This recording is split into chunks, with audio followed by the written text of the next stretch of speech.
Good day and welcome to the TMWC Activity Professional Academy Office Tips. My name is Tim Anderson and today we will be taking a look at budgeting.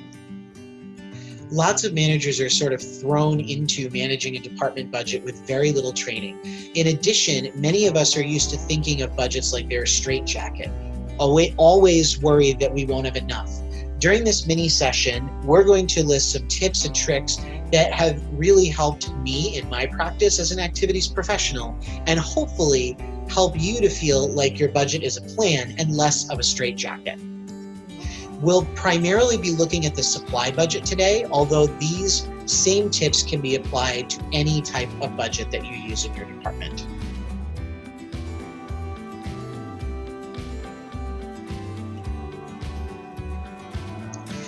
First tip is plan for the unexpected. Typically, your budget is proposed at the fourth quarter of your fiscal year, and this is then modified and then approved for use starting at the beginning of the next fiscal year. Let's say your supply budget for this year is $100 per month. When you receive this budget, you could divide it up thusly: $25 for craft supplies, $30 for special events, $20 for cooking groups, and then $25 for others. It doesn't actually matter what the other categories are. The most important category that we're going to focus on is the other category. It's not just for anything else that you feel like using it for. It's used as a buffer because, as always, the budget is a plan based on knowledge from your previous year or your previous month, when things are either cheaper or easier to find, or you've just done a quick Google search for things that are out there.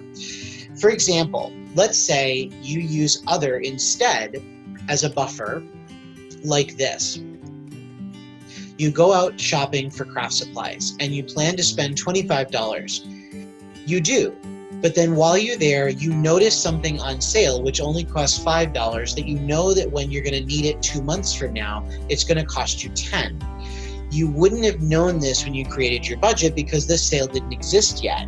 And what many people do is they make the mistake of borrowing money from the next month's craft supply budget.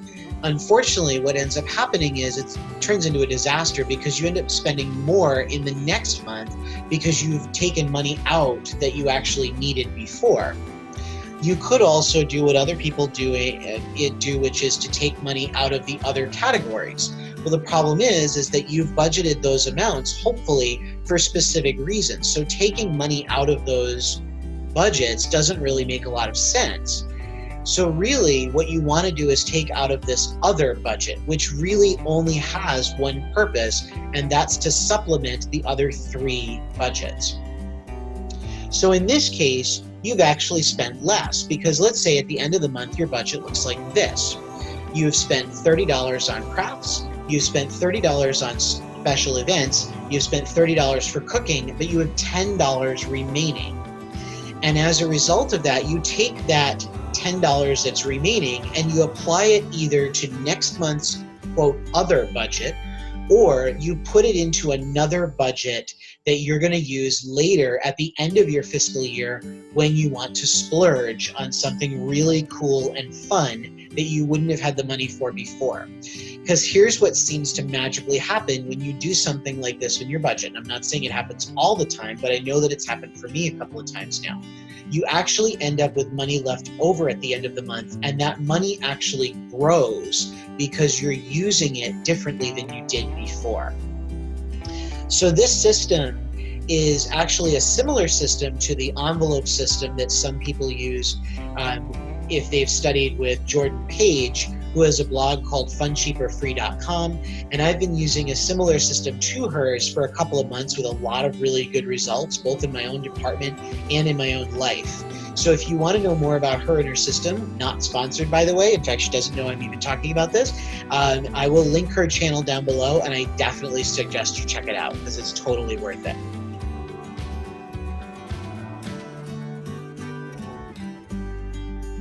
Tip number 2 is to share your budget. So many of us, when we're workers, became so used to hearing it's not in the budget that we stop asking for things that we need because we begin to assume that there's just simply no money. This is why it's so important to share your budget with your team. When your team is aware of your numbers, a few things happen. One, they begin to understand the decisions you're making. Two, they can help you to address the residents' needs more efficiently, knowing that what your resources are and what's available to you. And third, they strengthen your team because your team starts to feel like they're part of the process. When you strengthen your team by making them part of the process, it tends to lead to a stronger department that's much more cohesive and collaborates much better.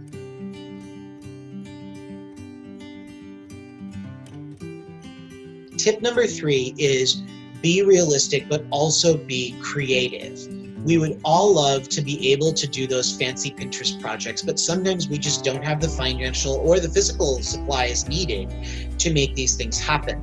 So one thing that you could do is, instead of looking online first when you're going to do your projects, you actually look at your closet first. You see what materials you have, you take an inventory.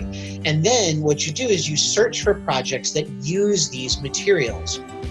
Once you determine what things you have, what projects you'd like to do, and then also what things you need to buy, those are the items that you add onto your list, and you use your budget to add these things onto them. Then always remember to check your local recycling center, as some of them have programs for educators and activities people. Rhode Island has one called Resources for Rhode Island Education. The link is below if you want to check them out. The other big win from shopping like this is that it prevents you from purchasing things twice. This purchasing items twice is a big problem because we think we're in the craft store and we go, oh, I think we've got this, but while I'm here, I'm going to pick this up just in case. And then you end up with a bunch of double items, and then that gets really expensive and ultimately a total waste of space.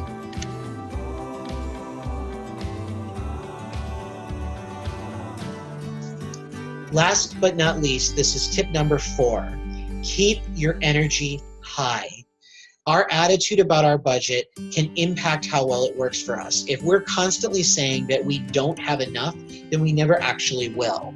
If we keep a philosophy that we're doing amazing things with what we have, then we're more likely to see better results and feel better about what we have, making budgeting feel like a game rather than torturing.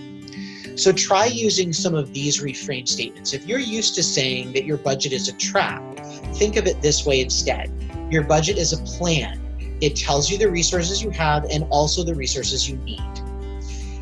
If you're constantly saying that your budget isn't enough, then instead say your budget is enough because you have other resources that you can access. You can also reframe this a different way by saying that your budget is enough because you know how to use it efficiently and effortlessly. So those are my 4 tips for budgeting. Thank you for taking the time to view my video today. If you liked what you saw, please take a moment and like and subscribe to my channel. The link is below. You can also check out the resources that I listed in the comment box. Please note that I'm not sponsored by any of these individuals, but I rather enjoy their channels and I thought their information is useful, and as a result wanted to share it with you. Also take a moment to check out my website for the next upcoming classes and programs that I'll be offering. I will see you next time.